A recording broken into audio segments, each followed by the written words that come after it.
Buenas tardes. Bienvenidos todos a esta conferencia dentro del ciclo de la Academia Sevillana del Notariado en este curso. Para nosotros es un honor y además una gran alegría tener aquí a Antonio Escobar, que ha sido tantas cosas en este colegio. Decano del Colegio Notarial de Sevilla, decano del Colegio Notarial de Andalucía tras la fusión con el de Granada, presidente del Tribunal de Oposiciones Notarias de 2008, es académico numerario de la Real Academia Sevillana de Jurisprudencia. Agradecemos la presencia de su presidente, que realza el acto, y damos las gracias también al Colegio Notarial de Andalucía, que siempre está apoyando a la Academia Sevillana del Notariado en todas sus iniciativas, y sin cuya colaboración no sería posible este acto ni ninguno de los que se desarrollan. No necesita más presentación, porque encima todos los que estamos aquí creo que somos amigos suyos y admiradores de su trayectoria personal, política y jurídica, y además el ejemplo de continuidad que supone el que sea cada mañana yendo a su despacho de Bufete Montero Aramburu a permanecer actualizado, estudiando. Otro ejemplo, el de hoy, de esta conferencia, sobre un tema tan actual, ¿no?, como son los pactos de previsión de futura ruptura en capitulaciones matrimoniales. Entonces, sin más, para darle el máximo tiempo posible a su intervención, sin que exceda la hora, por lo menos, pues le damos la palabra. Muchas gracias.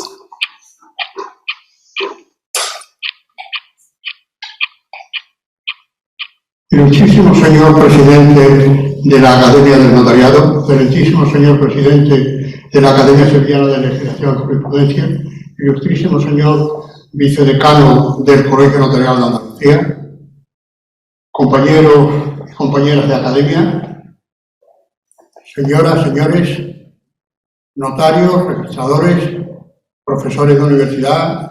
La verdad que me siento un tanto cohibido ante, como diría mi amigo Alfredo Flores, el millón que se me presenta esta tarde aquí ante ustedes. Pero mis primeras palabras quiero que sean de agradecimiento a las dos instituciones, a la Academia Sevillana del Notariado y a la Academia de Legislación y Jurisprudencia, por la amabilidad que han tenido de brindarme la posibilidad de ocupar esta tribuna después de muchos años sin estar en ella, prácticamente desde que leí mi discurso de ingreso en la Academia Sevillana de Legislación y Jurisprudencia. Y al mismo tiempo, estas palabras no es un rito o una fórmula, como se hace habitualmente, sino que son palabras sentidas, dichas desde el corazón, porque casi todos los que me rodeáis hasta aquí sois tan amigos, incluso familiares, que me siento bastante arropado, aunque tengo un problema del que quiero liberar a todos los oyentes de no ser excesivamente largo, porque claro, yo he preparado una intervención muy detallada de todos los temas que origina los pactos en previsión de futura ruptura matrimonial, que si diera lectura a todo lo que he escrito, pues estaríamos aquí seguramente hasta las 9:30, a las 10 de la noche. No voy a torturar a los asistentes, sino que me voy a limitar a hacer una síntesis de lo que he escrito, sin perjuicio de que cuando se publique en los anales de la Academia vaya más completo de lo que va a ser mi intervención esta tarde. Durante la segunda mitad del pasado siglo, en los países de nuestro entorno geográfico y cultural, el régimen jurídico de la familia fue objeto de una serie de reformas dirigidas a introducir principios como la igualdad de los cónyuges y de los hijos, la regulación del divorcio y el reconocimiento de nuevas situaciones que aparecían en el ámbito familiar.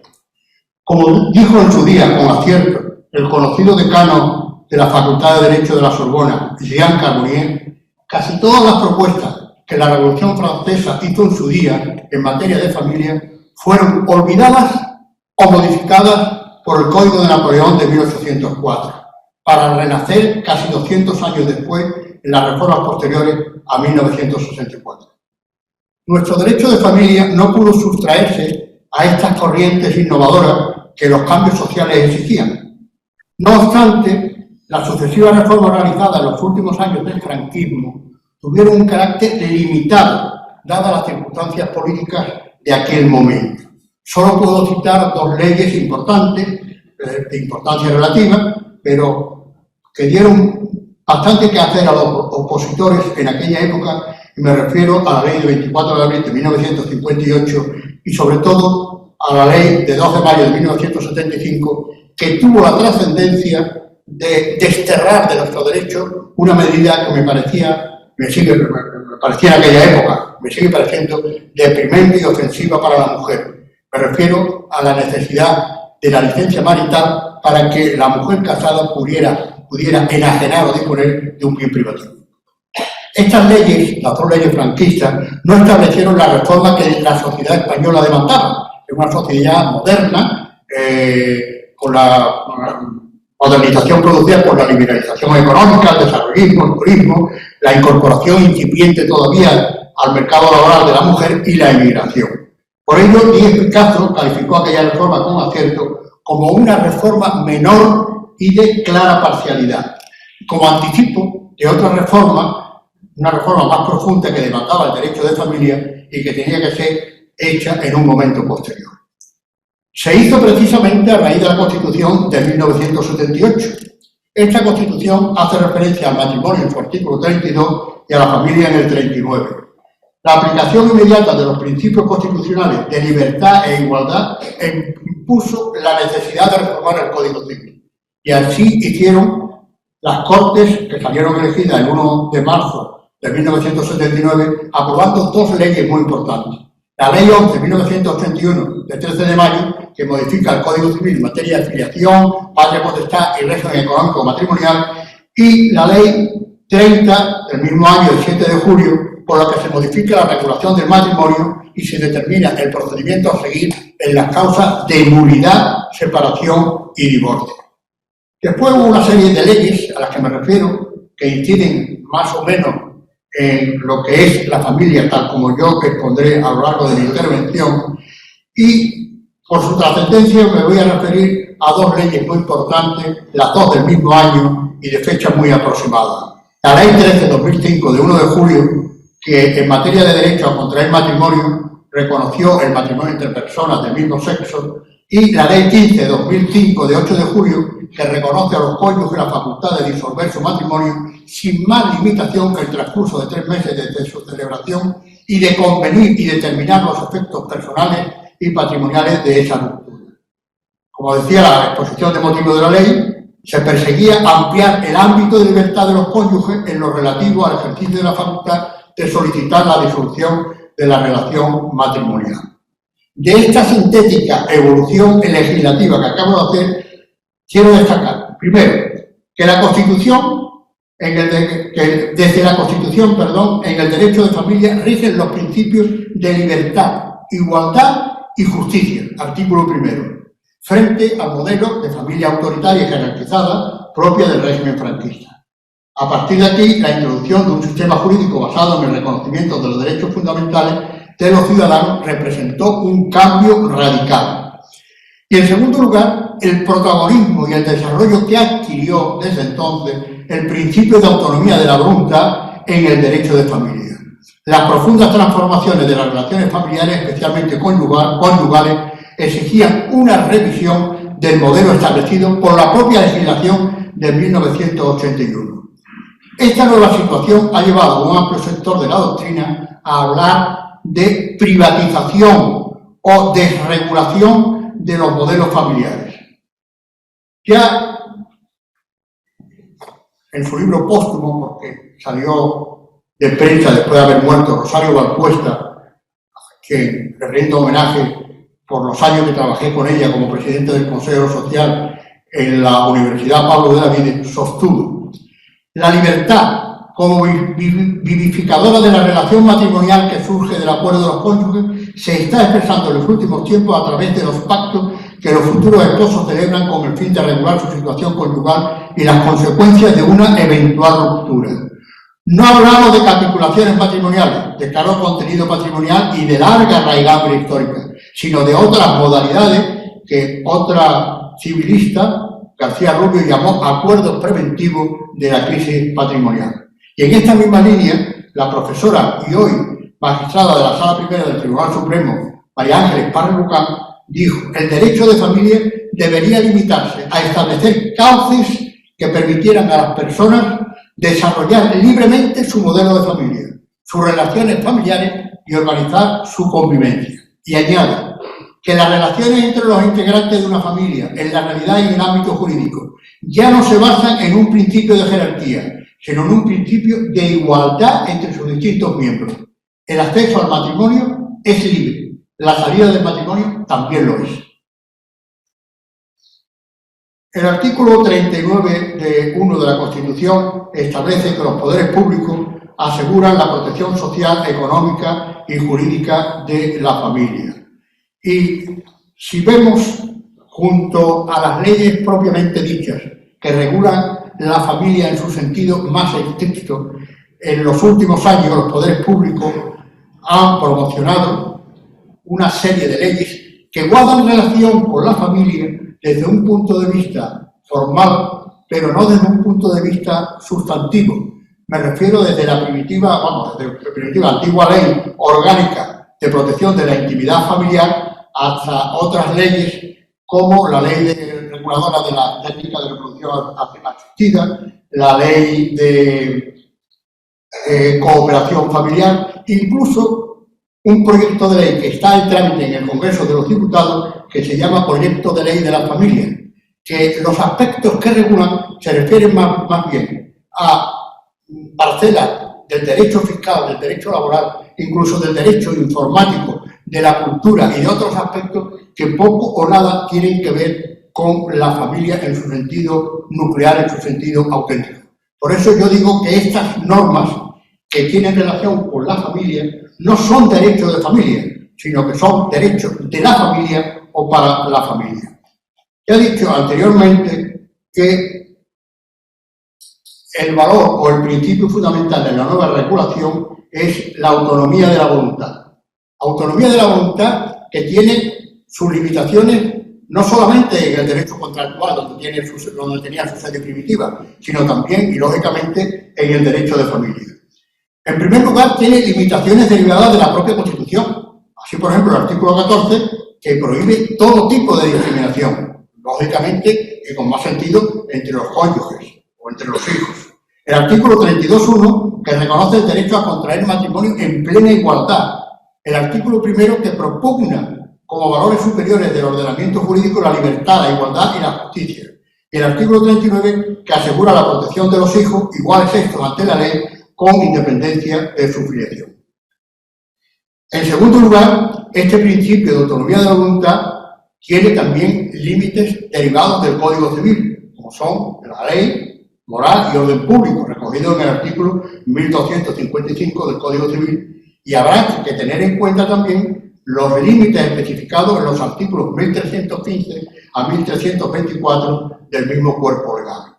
Estos últimos preceptos constituyen una novedad importante introducida en la reforma de 1981, bajo la rúbrica de disposiciones generales, y son aplicables a todos los matrimonios con independencia del régimen económico matrimonial adoptado. Hasta el punto que puede decirse que esas disposiciones generales, aunque la Cruz las llamó sistema matrimonial primario, en realidad no tienen nada ni de sistema ni de primario, salvo en los principios o principios fundamentales que recoge. Otra ilustre civilista, hoy magistrada en el Tribunal Constitucional, Encarnación Roca y Trías, ha distinguido en las relaciones familiares lo que ella llama relaciones verticales de padres a hijos y lo que llama relaciones horizontales. En las relaciones verticales es donde la regulación está contenida en normas absolutamente imperativas porque están estructuradas y configuradas exclusivamente en interés de los menores y donde habitualmente se ha aplicado un mayor control por la autoridad judicial para comprobar que los acuerdos adoptados lo han sido siempre en interés del menor. Y añade edificado que los límites de la organización de la autonomía de la privada en el derecho de familia son los mismos que en el resto. Lo que ocurre es que en este ámbito, en el derecho de familia, tienen una mayor presión la moral y el orden público. El primero, por el conocido y marcado carácter ético que tienen las instituciones familiares, y el segundo, a ser la familia una institución fundamental de la sociedad. Seminarium Rei Publice, como la llamó Cicerón. En cambio, en las llamadas relaciones horizontales, las que afectan a los cónyuges entre sí, la autonomía de la voluntad es más amplia, pero sin ser absoluta, lógicamente. Al estudiar las limitaciones legales, Cristina Damunati distingue al respecto, en cuanto a las limitaciones, lo que es el principio de legalidad y lo que son las normas imperativas. El primero impide desnaturalizar vía pacto la configuración esencial del régimen económico matrimonial elegido. Es decir, cada régimen económico matrimonial tiene unas líneas fundamentales que no se pueden desvirtuar mediante pacto, porque si no, no responderían a lo que es la naturaleza propia de ese régimen económico matrimonial. El segundo prohíbe, las normas imperativas prohíben capitular contraviniendo las normas de jus cogens. Es cierto que nuestro legislador no determina caso por caso qué normas son imperativas y cuáles no lo son. Es evidente que son normas imperativas aquellas que definen la estructura y esencial, como he dicho antes, del régimen económico matrimonial, aquellas que afectan a la formación e integración de las masas patrimoniales, y la generalidad de la doctrina asume el carácter inderogable e indisponible mediante pacto de las normas reconocidas en los artículos a los que me he referido antes, 1315 a 1324 del Código Civil.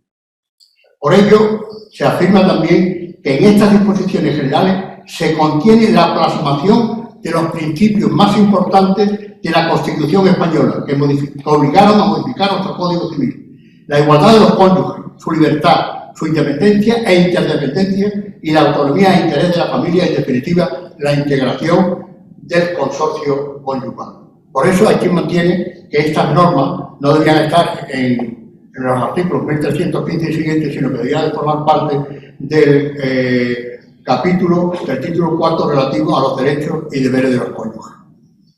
El artículo 1255 señala también como límite a la autonomía de la voluntad el orden público, concepto que es difícil de precisar, pero que depende de la legislación vigente en cada momento.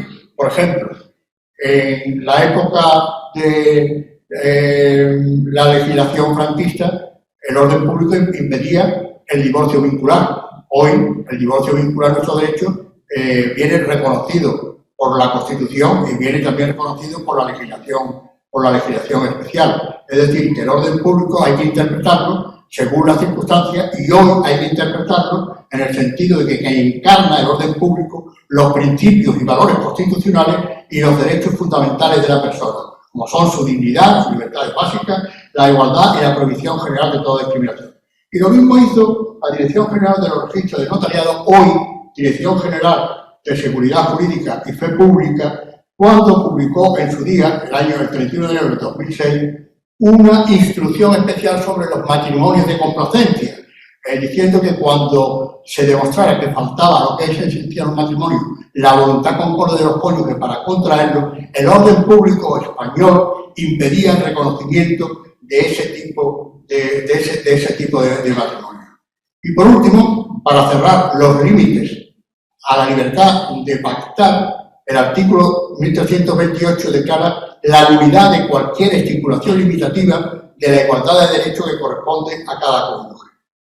La anterior declaración de nulidad es una consecuencia lógica del principio constitucional de igualdad y no discriminación, y en clara sintonía con el artículo 66 del Código Civil, que declara iguales a los cónyuges en derechos y deberes.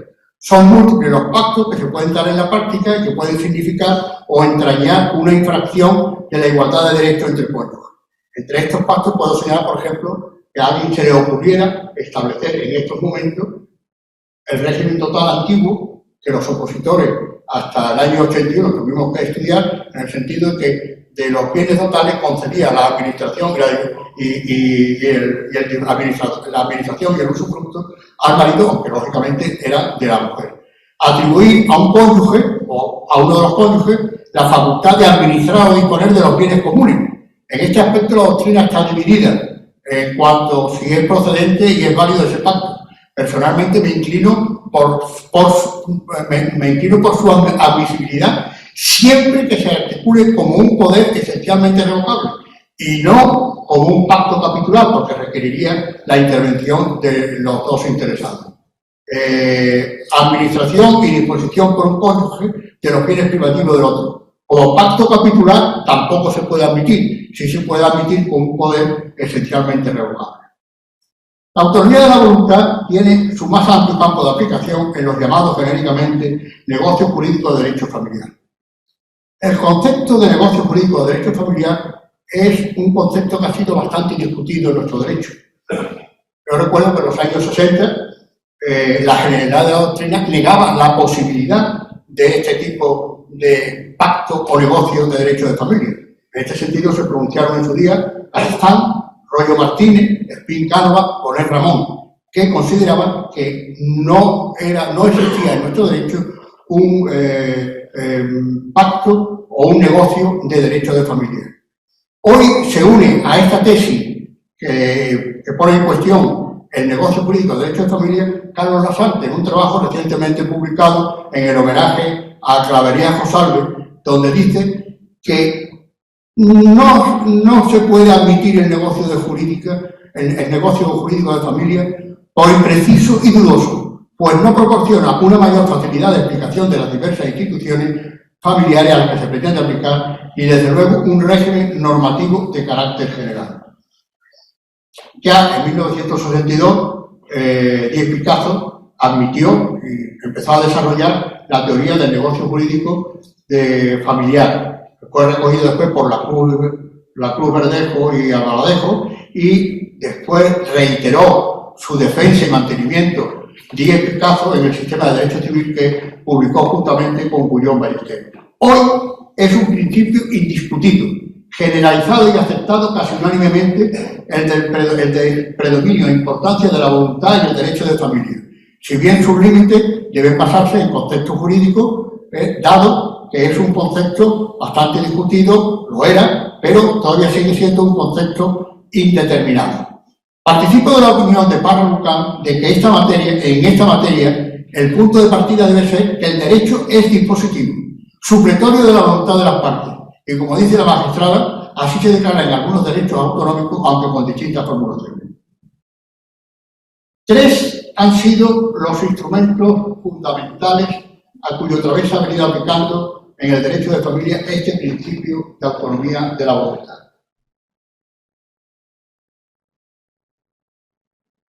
En primer lugar, las capitulaciones matrimoniales, en las que desgraciadamente se ha tenido una visión reduccionista en el sentido de considerar que el objeto fundamental y casi único de la capitulación matrimonial era establecer un régimen económico matrimonial, cuando la propia característica de la exigencia de tener que documentarse en escritura pública lo convierte en un receptor de otros muchos pactos que pueden ser complementarios o incluso distintos de lo que es el establecimiento del régimen económico matrimonial. En este sentido, en capitulaciones matrimoniales se pueden establecer atribuciones patrimoniales, generalmente donaciones y liberalidades, que los terceros o los propios cónyuges se hacen entre sí.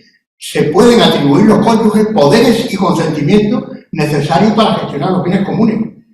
Pueden incluso establecerse pactos de naturaleza sucesoria, como admite nuestro Código Civil en la promesa de mejorar o no mejorar artículos 826 y 827. Actos de derecho de familia no patrimoniales, como el reconocimiento, si una de las partes otorgando de las capitulaciones ha tenido un hijo matrimonial, extramatrimonial, pues reconocer ese hijo. Pactos preventivos de una futura crisis matrimonial y pactos también sobre la futura configuración del contenido del convenio regulador. El segundo instrumento, o segundo documento a través del cual se articula la autonomía de la voluntad es el convenio regulador homologado judicialmente, que queda integrado en la resolución judicial con toda la eficacia procesal que ello conlleva. La aprobación judicial del convenio no despoja a este del carácter de negocio jurídico que tiene como manifestación del modo de autorregulación de sus intereses queridos por las partes, siempre que éstas hayan llegado a un acuerdo. En otro caso distinto sería el juez quien determinaría el contenido del convenio regulador. Y por último, existen otros pactos o convenios no homologados judicialmente ni contenido en capitulaciones matrimoniales, cuyo contenido puede ser múltiple y variado. Paso a discutir o a exponer mejor si estos pactos prematrimoniales en previsión de futura ruptura son admitidos o no en nuestro derecho. El Código Civil guarda silencio, no lo reconoce de una forma explícita, pero su validez y eficacia hay que admitirla, no cabe ninguna duda de ello, en base al principio de autonomía de la voluntad, artículo 1255 del Código Civil, y al mismo artículo 1325 del mismo Código, en cuyo último inciso, y siempre que reúna los requisitos exigidos para la validez de los contratos.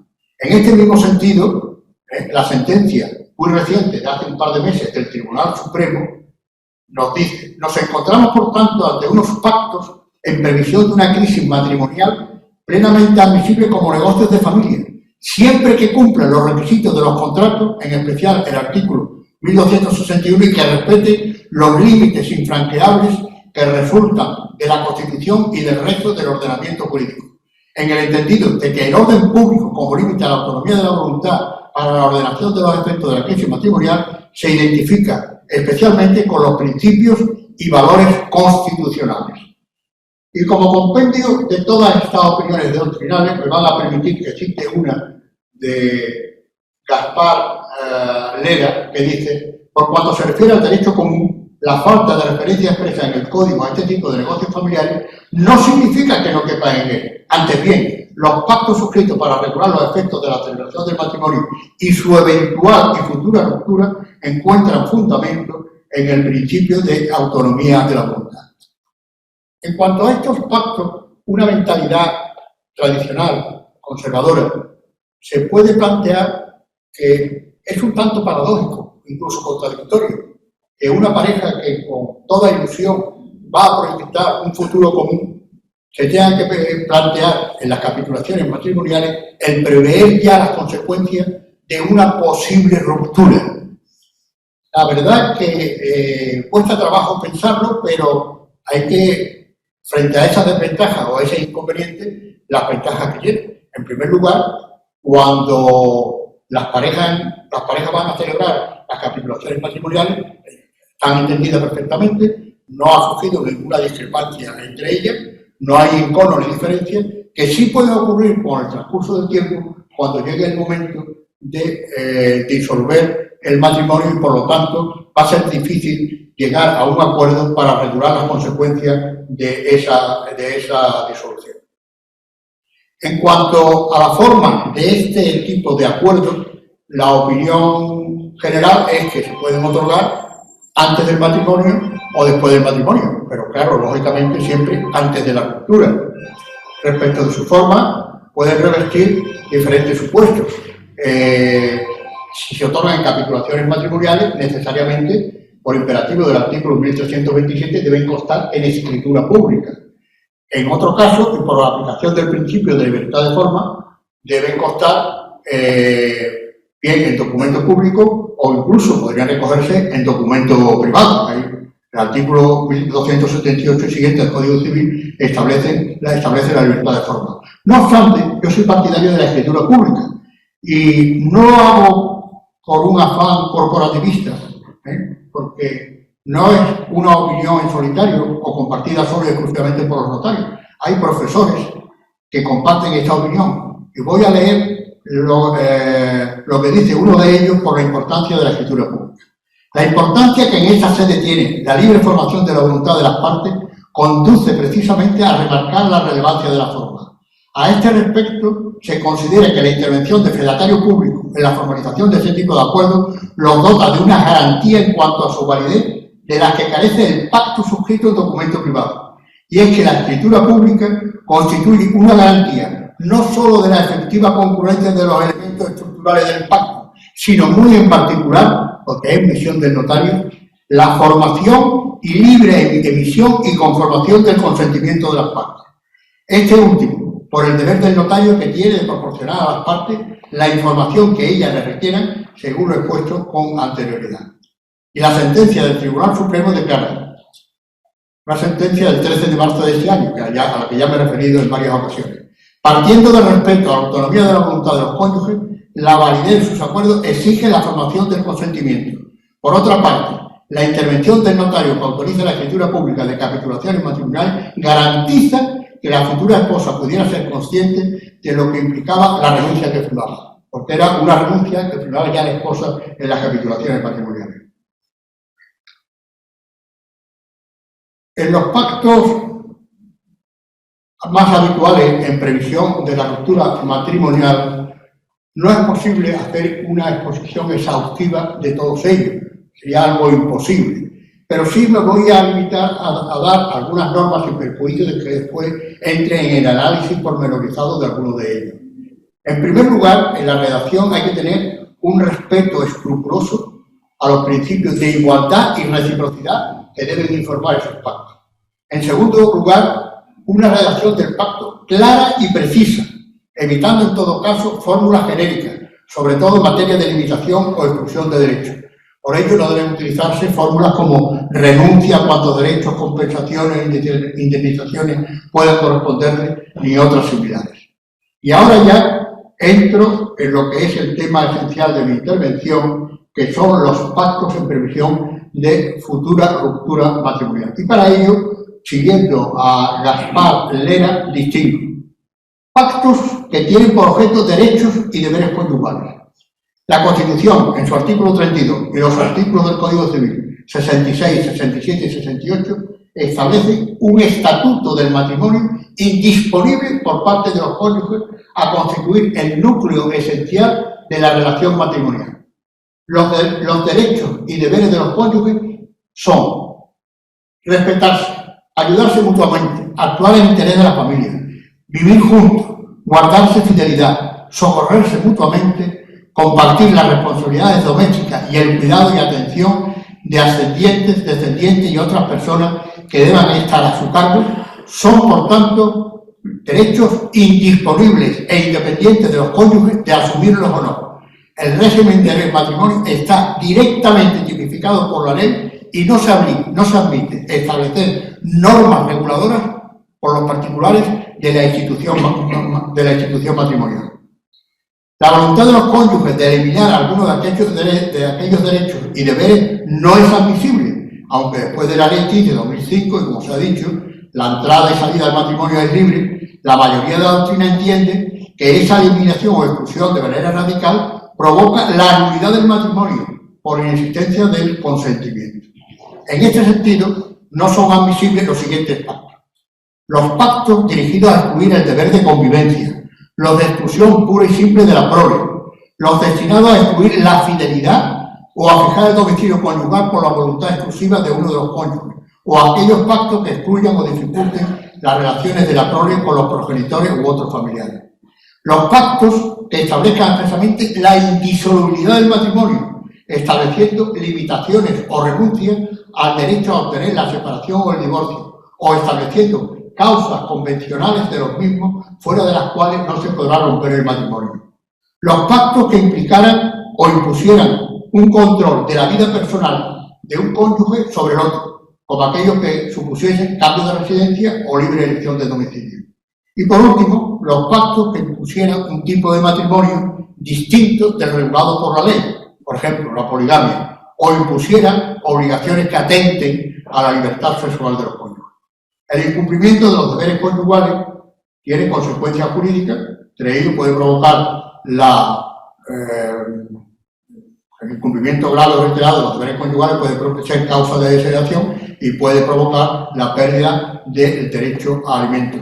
Distinto el derecho legal a obtener alimentos de lo que es el derecho de alimentos derivado de un contrato pactado por los cónyuges. En cambio, parecen admisibles, he dicho los pactos que no son admisibles, parecen admisibles aquellos acuerdos que se limitaran a modular o perfilar el contenido de los derechos y deberes conyugales, siempre que no implique su eliminación o degradación esencial. Es lo que el Tribunal Constitucional, refiriéndose al derecho de propiedad, ha definido como el núcleo esencial del derecho, que no puede ser objeto de ataque, sí, pero sí a aquellos elementos accidentales que rodeen el núcleo que pueden ser modificados sin afectar al núcleo esencial del derecho fundamental. Hay otros pactos que afectan al hecho mismo de la ruptura. Después de la reforma introducida por la Ley 15 de 2005, Libertad para entrar, para salir del matrimonio, ley que estableció un sistema acausado, o sea, sin causa, de separación y divorcio, cabe preguntarse si los cónyuges pueden eliminar o limitar la libertad para poner fin a la convivencia matrimonial, estableciendo, por ejemplo, causas taxativas para impedir la separación o el divorcio, como podían ser las antiguas causas recogidas en los artículos 82 y 86 tras la reforma del año 81. En mi opinión, tal posibilidad no debe ni puede admitirse, en cuanto significaría la modificación del sistema legal establecido por la sola voluntad de los particulares por la aplicación del orden público. Ahora bien, ¿es válido pactar una indemnización por la ruptura del matrimonio? Hay una autora que señala como supuesto el establecer a cargo del cónyuge que inste la ruptura matrimonial la obligación de abonar al otro una determinada cantidad de dinero, que se incrementaría progresivamente en función de los años de convivencia del matrimonio.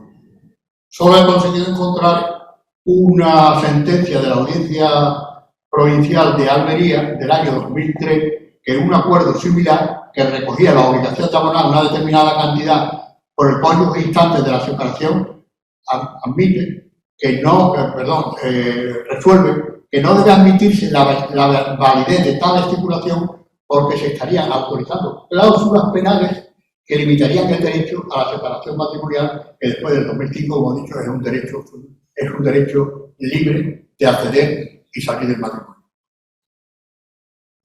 Otro tipo de acuerdos prematrimoniales se pueden recoger en el convenio regulador que no solo es el que se firma en los procesos de separación o divorcio. Pueden ya en las capitulaciones matrimoniales o antes de la separación o el divorcio en escritura pública establecerse cuáles van a ser los vectores fundamentales del convenio regulador por si en su día se produce la separación o el divorcio de los cónyuges.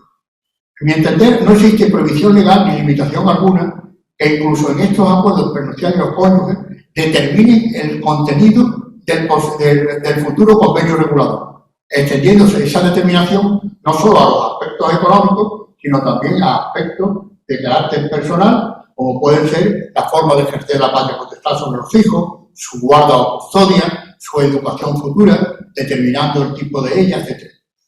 En este punto, hablando ya del convenio regulador, voy a centrarme en un concepto fundamental, que es la pensión compensatoria y su rica problemática.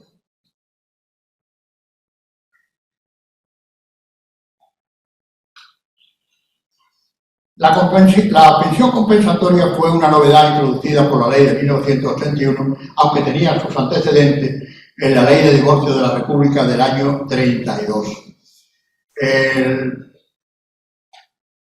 Me voy a basar en una sentencia de la que fue ponente la civilista que he citado anteriormente, Roca Trías, del 19 de enero del 2010 de la Sala Primera del Tribunal Supremo, que define de forma clarividente el concepto de pensión compensatoria. Dice: la pensión compensatoria es, pues, una prestación económica a favor de un esposo y a cargo del otro, tras la separación o el divorcio, cuyo reconocimiento exige básicamente la existencia de una situación de desequilibrio o desigualdad económica entre los cónyuges o excónyuges, que ha de ser apreciado al tiempo en que acontezca la ruptura matrimonial y que debe traer causa de la misma. Como se ve claramente, el elemento central del concepto de pensión compensatoria es la situación de desequilibrio o desigualdad económica entre los cónyuges o excónyuges, y que esa situación de desequilibrio o desigualdad se produzca en el momento de la crisis matrimonial, no que sea consecuencia de sucesos posteriores a la separación o al divorcio. También ha sido muy discutida por la doctrina, aunque ya hoy es una cuestión totalmente pacífica, la naturaleza jurídica de la pensión compensatoria. Y en este sentido, el Tribunal Supremo ha añadido bastante claridad al establecer de forma contundente y clara que la pensión compensatoria no es ni indemnizatoria, porque el sistema de separación y divorcio, como he dicho, es acausal, tiene naturaleza alimenticia, sino que tiene una función basada en el principio de solidaridad matrimonial y obedeciendo a una finalidad esencialmente reequilibradora. Su naturaleza compensatoria del desequilibrio la aparta, como digo, de la finalidad puramente indemnizatoria y del carácter estrictamente alimenticio.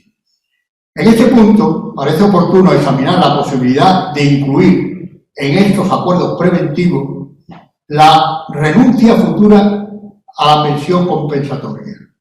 Acabamos de ver la razón o finalidad de la pensión compensatoria y su regulación dispositiva y disponible por las partes. Por lo tanto, es perfectamente renunciable. Así lo reconoció el Tribunal Supremo en una sentencia ya antigua, del año 87, al afirmar que con relación al artículo 97 es claro que no nos encontramos ante una norma de derecho imperativo, sino de derecho dispositivo, que puede ser renunciada por las partes no haciéndola valer cuando se está discutiendo el convenio regulador, equiparándose a la renuncia la admisión en el convenio regulador de que no existe desequilibrio económico derivado de la ruptura. Por lo tanto, no cabe duda alguna sobre la procedencia de la renuncia practicada después de surgida la crisis matrimonial. Sí es más discutido si cabe la renuncia ex ante, es decir, la renuncia preventiva o anticipada de la pensión compensatoria. Hubo también una primera jurisprudencia ya antigua que mantuvo un criterio totalmente negativo, es decir, que la renuncia preventiva o anticipada de la pensión compensatoria no era practicable, no era factible, por lo tanto, no era admisible esa renuncia preventiva. Sin embargo, hoy la doctrina mayoritaria entiende que el mencionado carácter disponible de la pensión compensatoria es igualmente predicable ex ante o ex post. En esta línea destacan las opiniones de la Cámara Álvarez, Roca Trías, Marín García de Leonardo, García Rubio, Espelleira Soto, que admiten la renuncia preventiva pactada en capitulaciones matrimoniales o fuera de ella, dada la libertad de los cónyuges de establecer entre sí toda clase de contratos y negocios, artículo 1323 del Código Civil, y de la plena disponibilidad de sus derechos económicos. En nuestro derecho positivo, esta renuncia ex ante es admitida en base a dos argumentos legales claros y meridianos desde mi punto de vista. El primero, el artículo 6.2 del Código Civil, que consagra como principio general la renunciabilidad de los derechos siempre que no sea contraria al interés o al orden público ni perjudica a terceros. El segundo, admite el 1271.1 del Código Civil, admite como objeto del contrato las cosas y derechos futuros.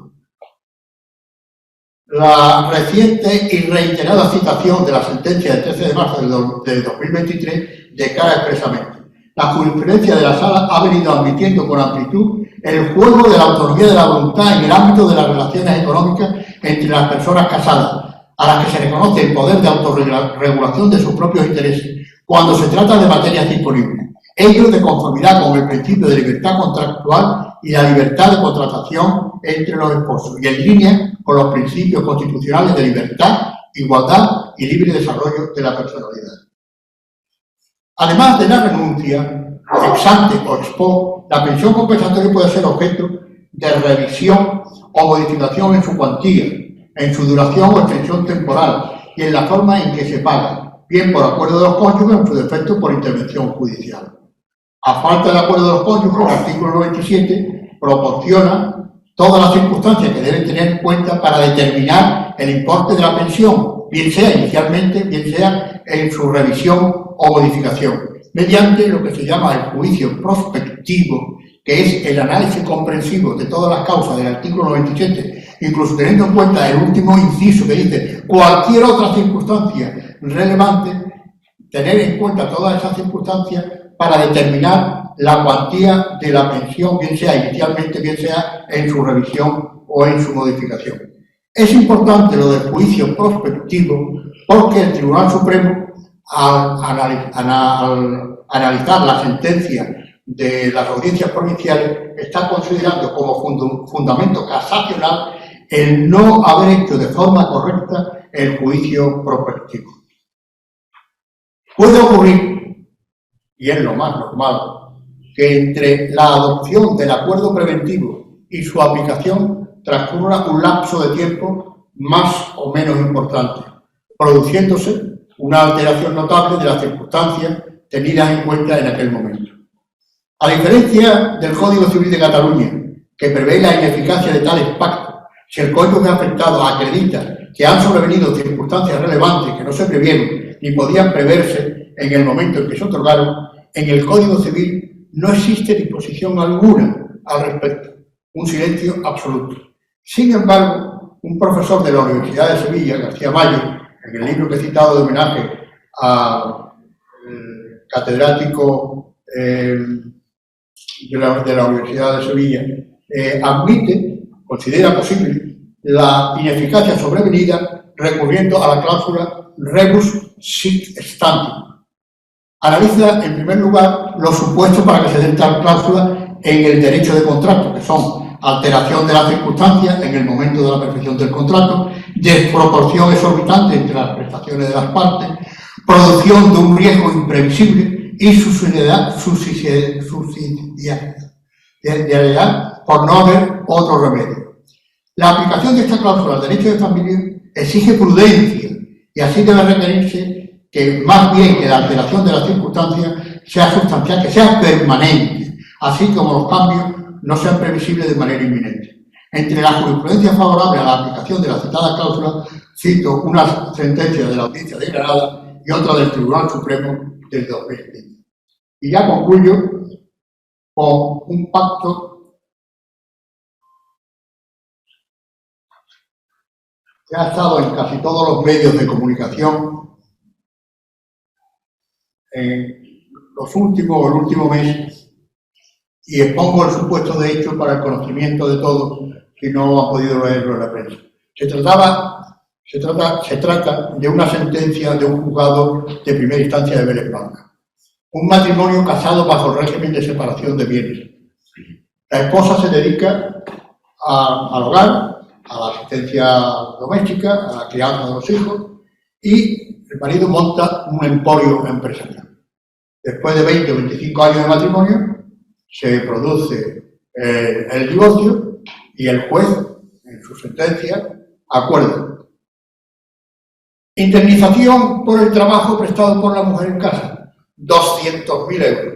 Pensión compensatoria, no sé si eran 3 o 4.000, porque son perfectamente compatibles. 3 o 4.000 euros al mes.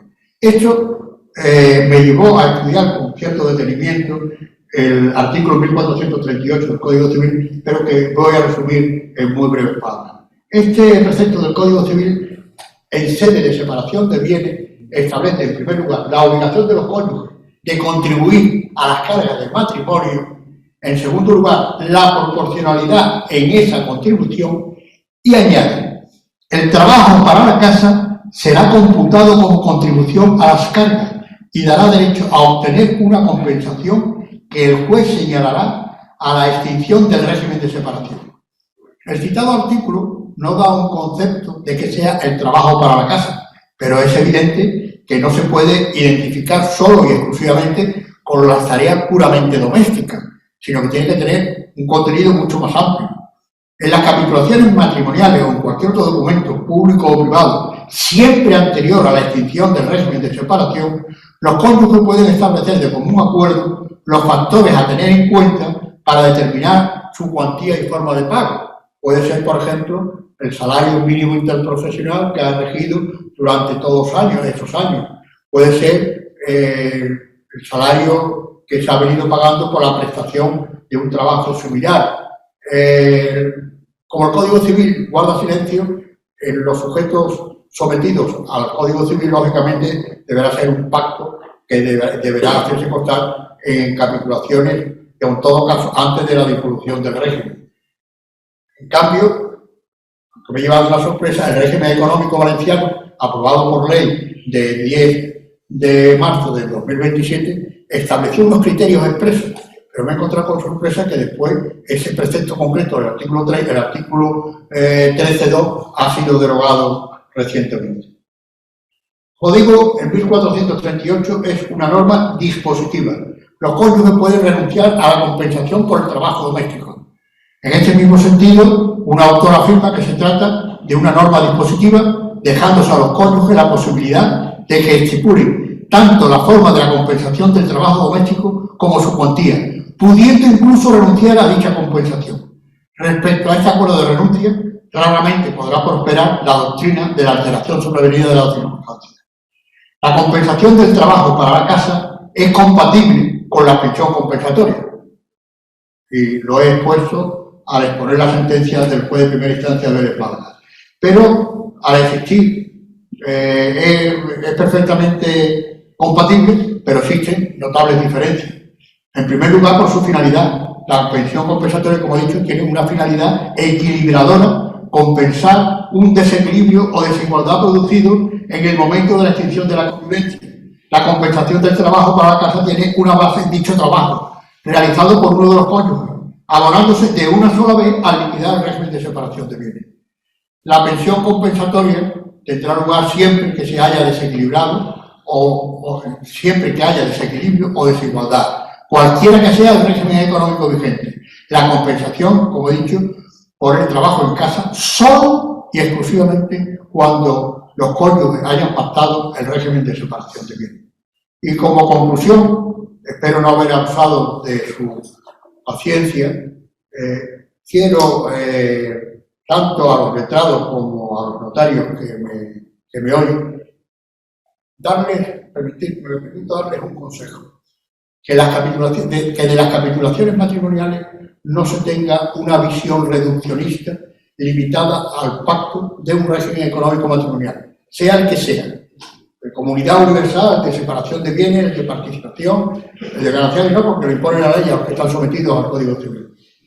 Que si hay unas capitulaciones matrimoniales, aunque sean jóvenes, por lo menos informarles, plantearles el problema de la posibilidad que tienen de prever la regulación de las causas y de las consecuencias de una futura crisis matrimonial. Comprendo que es muy duro, y yo la experiencia personal que he tenido, solo dos, se trataba ya de personas mayores que iban a segunda nupcia.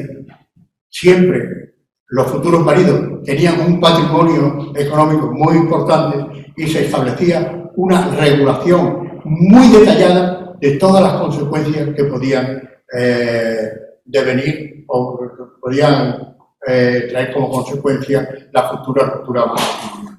Por eso, como digo, depende de las circunstancias de cada momento, pero que conviene tenerlo en cuenta que aunque el Código Civil no lo regula, es posible prever ese futuro en una situación en que las partes están de acuerdo, en que no han surgido todavía diferencias ni enconos y que, por lo tanto, tienen la posibilidad de pactar solución para el futuro de una forma perfectamente amigable.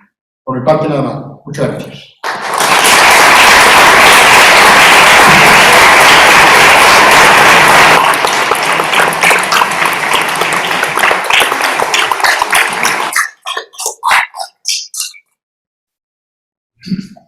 Muchas gracias, Antonio, por la magnífica conferencia. Podemos tomar una copa y charlar con él. Buenas noches, muchas gracias.